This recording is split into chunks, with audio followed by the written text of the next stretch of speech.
Hello friends, welcome back to my channel RSP Medical Services Private Limited. I am Dr. Rekha. So today we are going to talk particularly about the emergency department interview for the staff nurse. So first of all, the common question is like tell me something about yourself. They'll ask to you. उधर आपको अपने बारे में ज़्यादा बताना है, थोड़ा सा 2-3 लाइन में उसका आंसर आप कंप्लीट कर सकते हैं. Then they can ask you like what is your current experience, salary and all this and that. They can ask you. And then they may ask you like how you are going to handle the emergency department, particularly in emergency that occurs. So आप उसको कैसे deliver करते हो patient को, ये देख सकते हैं वो. इसके लिए आपको क्वेश्चन कर सकते हैं. इसके बाद में वो आपसे पूछ सकते हैं कि इमरजेंसी में बहुत जल्दी से कैनुलाइजेशन करनी होती है, तो कैनुलाइजेशन के टाइप्स ऑफ कैनुला क्या क्या यूज़ करते हैं, उनके कोडिंग्स क्या होते हैं, उनके एज नंबर, वो सब चीज़ें आपको एकदम से पता होनी चाहिए. And they may ask this question to any interview and also specially in the nursing department. And then they can ask like cannulization case wise, like burn का पेशेंट है, लाइक कार्डियक पेशेंट है, like उसका अगर मान लीजिए आपका कैनुलाइजेशन आप नहीं करें तो सेंट्रल लाइन कैसे डालनी है, उसकी लोकेशन क्या है, उसके प्रोसीजर्स क्या हैं. So according to NABH they can ask you these kinds of questions. अगर कोई पेशेंट शॉक में चला जाए इमरजेंसी में, जो कि ज़्यादातर हो सकता है, पेशेंट कार्डियक का पेशेंट आता है शॉक में जाता है, तो डिफिब्रिलेटर कैसे यूज़ करना है, ACLS का फुल फॉर्म, BLS का फुल फॉर्म, देन ACLS में क्या क्या होता है, वो सारी चीज़ों की डिटेल्स थोड़ी थोड़ी आपको पता होनी चाहिए डिटेल्स. दैन डिफिब्रिलेटर में आपका कितना जूल, कितना शॉक देना है, कैसे लगाना है, पैड्स का लोकेशन क्या है, कैसे यूज़ करना है, ये सारी क्वेरीज आपसे हो सकती हैं और आपको बहुत अच्छे से बताना है.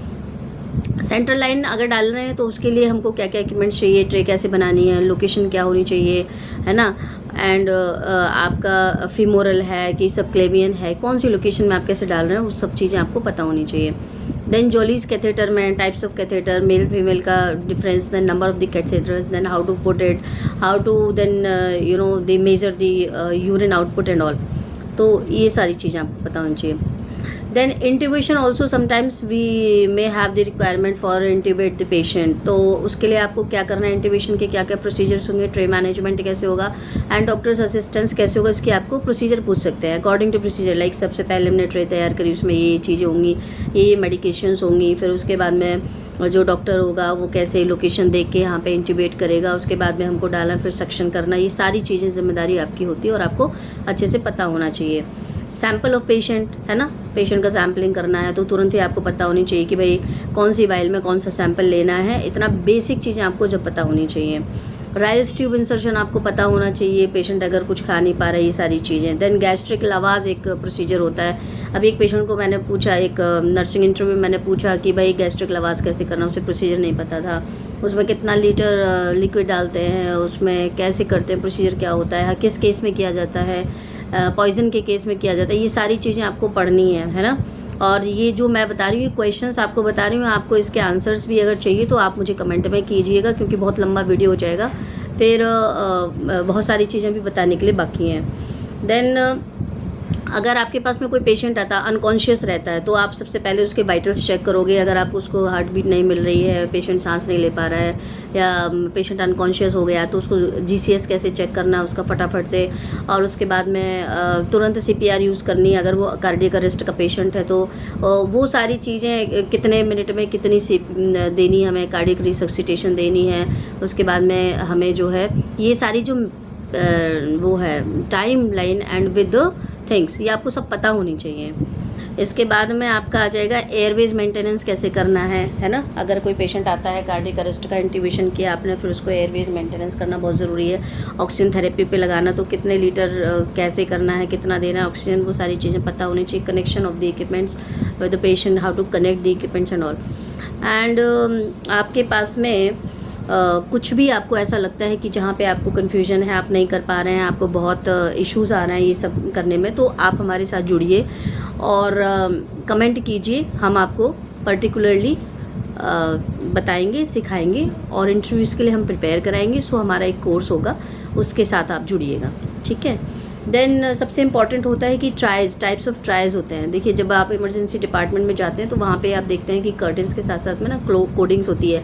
ब्लैक कोडिंग हो गया, ऑरेंज हो गया, देन आपका रेड हो गया, ये सारी कोडिंग्स होती हैं। तो वो क्या बोलती हैं वो आपको पता होनी चाहिए। एंड एक और कोडिंग होती है, स्टेम कोडिंग होती है, जिसमें होता है ST elevation evaluation myocardial infarction के लिए होती है, वो भी आपको पता होनी चाहिए। तो ये सारे codes blue, red, orange, pink, black, ये सब आपको अच्छे से पता होने चाहिए, ठीक है।